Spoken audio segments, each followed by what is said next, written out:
Como amo história e história está muito ligada à moda, eu trouxe aqui no canal da Creative Look a história da Fazenda Babilônia. Ela fica ali em Pirenópolis, Goiás.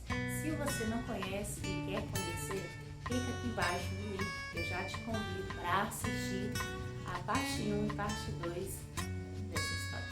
Vamos lá?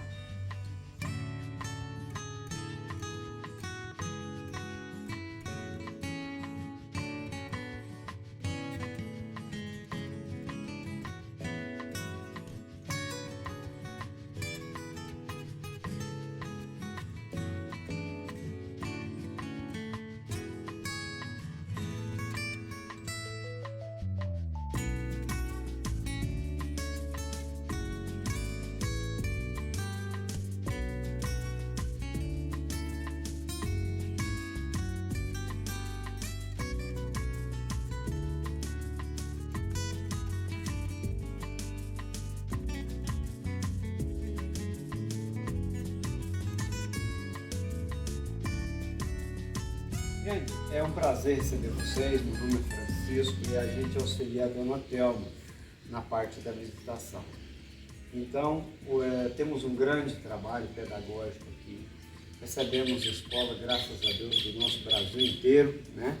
Então, quero dizer que as escolas estão adotando essa ideia juntamente com a Dona Thelma, que é resgatar a nossa história. Nós vamos falar de um período de escravidão.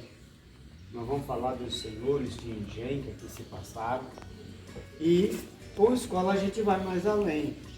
Não costurista individual, no caso, agora vocês não mereçam, a gente procura fazer alguns resumos. Caso não entenda alguma parte da palestra, por favor, pergunte. Dentro da melhor maneira possível, a gente vai estar respondendo. Se quiser sentar, fique à vontade aí. Então, a Fazenda Babilônia, a antiga engenho de São Joaquim, o primeiro nome dela foi esse, Engenho de São Joaquim. O fundador foi o Joaquim Alves de Oliveira. Muitos visitantes chegam aqui e perguntam, será que era um paulista, um português, né?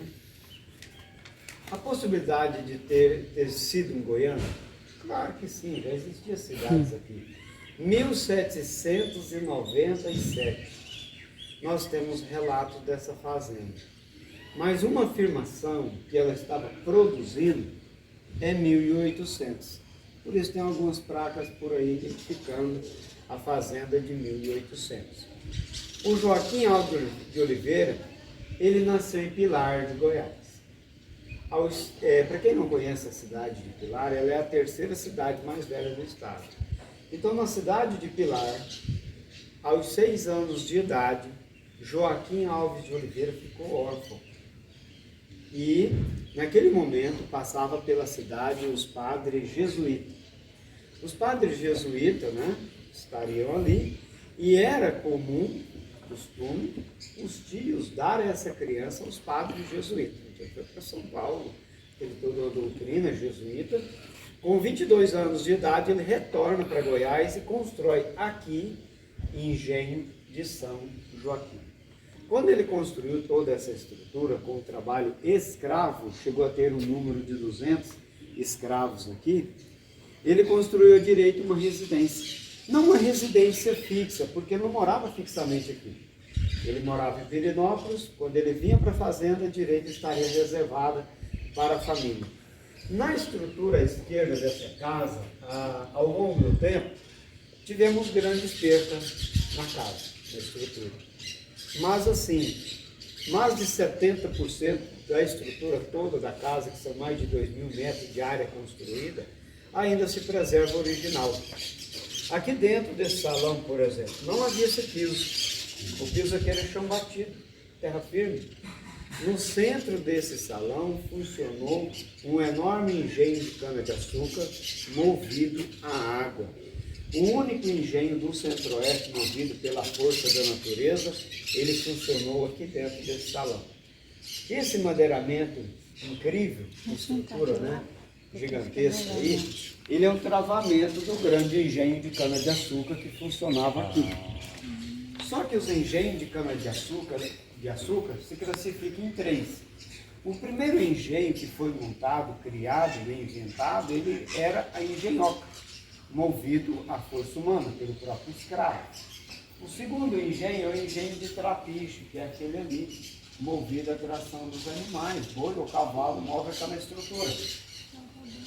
O terceiro engenho seria movido à água, e ele funcionou aqui dentro. Hoje, na frente da casa, são uma vala, que seria uma captação de água que vinha da direita em queda livre. A água vinha, entrava aqui dentro para poder mover a estrutura do engenho. Bom, engenho real. Moendo a cana, fazendo rapadura, açúcar, cachaça. Produzindo, no caso açúcar e rapadura e cachaça, era para a própria sobrevivência local. Mas mesmo assim, Joaquim Alves de Oliveira fornecia Pirenópolis e Cuiabá. Aonde está Cuiabá, né? A segunda plantação, o cultivo do algodão, é que deu lucro ao proprietário Joaquim Alves de Oliveira. Cultivando o algodão, trabalhando ele, transportando através do lombo do burro, temos os carros de boi. Lembrando, o carro de boi seria um meio de transporte utilizado basicamente nas proximidades da fazenda, não ia no interesse do proprietário, que era para levar esse algodão para São Paulo, Rio de Janeiro e para Bahia. Vendendo o algodão ao litoral, ele era exportado para a Inglaterra. Por que ele ia para a Inglaterra? Porque o Brasil era colônia de Portugal, do interesse de Portugal. Havia um controle comercial entre a Inglaterra e Portugal. Entre aspas, esse acordo ainda existe até hoje. Bom, que ano foi isso?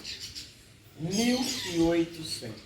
Uma data precisa que o Joaquim Alves de Oliveira estaria levando mercadoria ao litoral e trazendo mercadoria para Goiás. Gente, tempo de viagem, 3 meses para as comitivas de burros cargueiros chegar ao litoral. 1800 é uma data precisa que o Joaquim Alves de Oliveira já estava com o engenho de São Joaquim todo a vapor, posso dizer assim, produzindo rapadura, açúcar, cachaça, cultivando algodão e levando ao litoral em 1800. A subestimativa de tempo para a construção de todas as estruturas que aqui teria é de 7 a 10 anos. Então, em 1800 estava todo vapor, produzindo, cultivando aqui então esse algodão, trazendo mercadoria do litoral para Goiás. Já pararam para imaginar como seria o goiano ter sal? Nós não temos mar. E aí? Nós não encontramos sal aí no cerrado.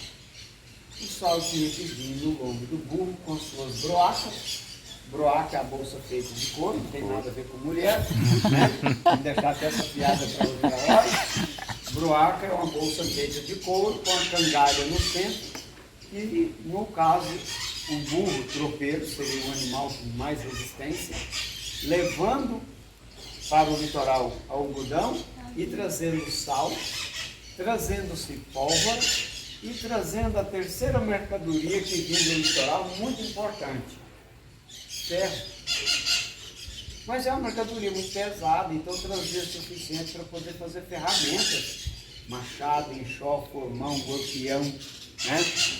E esse ferro não sobraria para as construções. Mais de 70% da estrutura dessa casa é original, não tem prego, não tem parafuso, tudo é através de encaixe. Claro que sim, ao longo do tempo adaptar uma peça aqui, ao lado aqui nós temos um parafuso, mas olha ali tem um encontro de 2 peças original e o pino do centro chama-se cravilha, é o pino feito da própria madeira. Engenho de São Joaquim, um trabalho realizado que chegou a ter um número de 200 escravos aqui. O guia não sabe o nome de nenhum deles, mas sabe o mérito de toda a construção. Joaquim Alves de Oliveira, o precursor da agricultura no estado de Goiás. O Joaquim Alves de Oliveira, em um grande período de existência aqui, ele chegou a faturar 7 vezes mais que a província de Goiás. Tocantins, Brasília, tudo era Goiás e aqui estava o comendador Joaquim Alves de Oliveira, cultivando cana, algodão. A terceira produção que aqui fez, cultivo, a mandioca, a base alimentar, muito importante até hoje na nossa mesa. Então teve 3 produções muito importantes aqui. O Joaquim Alves de Oliveira, em 1819, recebe aqui a visita de um francês botânico, Augusto de Saint-Hilaire. O Saint-Hilaire, passando pelas províncias de Goiás, o fim do mundo, só mato, ele chega aqui nessa fazenda. Encontra-se uma grande desbravação, uma grande área aberta, cultivando cana-algodão e a mandioca. E ele encontra também esse engenho movido à água, que não era comum encontrar esse engenho, porque seria um engenho real. E aí eu pergunto a vocês, quem constrói o engenho movido à água, todo em madeira, todo encaixado nos mínimos detalhes? Qual que é a profissão dessa pessoa? Engenheiro. Dessas pessoas? Engenheiros. Então aqui nós tivemos grandes engenheiros, grandes carpinteiros e grandes marceneiros. E todos foram os escravos. Quando a gente traz esse lado da história, lembrando da escravidão, a gente a lembra também de algumas expressões, que nós vamos falar pelo menos algumas aqui. Feito nas coxas. O que define algo feito nas coxas? Mais ou menos, um serviço que passou por cima, de uma hora para outra, pelas metades, para o nosso conhecimento, mais ou menos nos dias de hoje é desse jeito. Mas não, a origem da telha, aonde ela era fabricada, na coxa do escravo. A forma para a fabricação da telha seria a coxa do ser humano. A máquina que trabalhava, ser humano, escravo. Então por isso que se fala feito nas coxas. Outra expressão, enquanto você descansa, carrega pedra. Acredito que todos aqui já ouviram, talvez você falou. Essa expressão vem dos mundos. Seria o período da entre-safra, o tempo da seca, 200 escravos parados. O primeiro objetivo era fugirem. Segundo, ia ter grandes rebelião, 200 pessoas reunidas.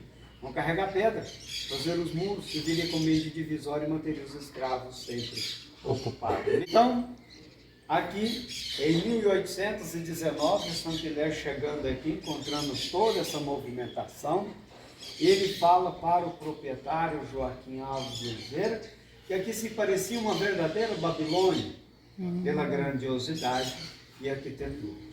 Então, o proprietário de hoje em diante, essa fazenda receberá o nome Babilônia. Nome de origem, Engenho de São Joaquim. O Joaquim Alves de Oliveira teve 3 filhos, 2 filhos, o homem faleceu as idas e vindas do litoral, doença malária tirou desse filho dele, fica uma filha herdeira, dona de tudo, nada disso, mulher não herdava, mulher precisaria ter um bom dote, um bom casamento. A filha dele teve um bom casamento, casou com um homem de confiança, o braço direito do comendador Joaquim Alves de Oliveira. Então a herança agora passa para o genro. Então Joaquim Alves de Oliveira faleceu aqui em 1851, sua esposa tinha falecido aqui. Em 1864, a fazenda Babilônia é vendida de porteiro fechado. Acredito que todo mundo aqui entende esse termo. O que estava aqui foi compra e pago. 11 mil alqueires de terra goiana, 200 escravos e as 3 produções que estava tendo aqui. O comprador foi padre Simeão Estelita Lopes Zédio, descendência espanhola. O padre não casou, mas com uma mulher branca na cidade de Pirinópolis, ele teve vários filhos. E a dona Thelma é bisneta do padre Simeão. Segundo a lei da igreja, a lei do celibato, o padre não pode ter filho. Mas ele teve vários filhos. Pois bem, a administração da igreja descobriu, lá em Goiás tem um padre que tem filhos, ele foi expulso da igreja. Foi expulso, mas ele era o senhor de Engenho. Ele era autoridade. Essas pessoas que eu estou falando aqui ao longo do tempo na história deles, era uma grande autoridade. Não tinha os poderes em Brasília. Então quem dava as cartas, pode dizer assim, era o senhor de Engenho. Só que padre é uma autoridade até hoje. Aqui, a partir de 1864, além de padre, ele se tornou um senhor de Engenho. Os filhos foram reconhecidos, registrados.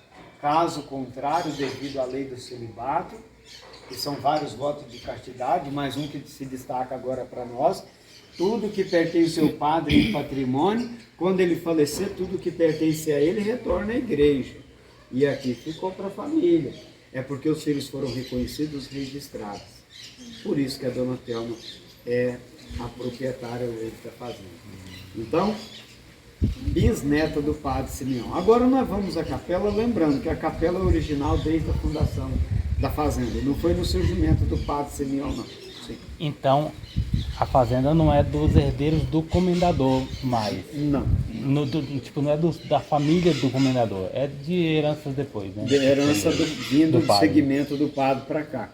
A dona Telma não tem parentesco, então, com a família do Joaquim Alves de Oliveira. Porque o Joaquim Alves de Oliveira não deixou descendente. Tá? Houve grandes fatalidades na vida da família dele. Ela é a única herdeira viva? Oi? Ela é a única herdeira viva? Ah, não, assim, sobre a propriedade toda da fazenda, não. Tem irmãos, tem parentes para todo lado aqui ao redor aqui. Eu digo que, para você, assim, nas famílias tradicionais, lá na cidade de Perinópolis, nessa posição nossa aqui, a sentido a Perinópolis, quase 100% é parente da dona Telma. Nossa. Quando não está ligado ao padre, é a mulher do padre. Tem pessoa que teve 17 filhos, tem pessoa que teve 9 filhos.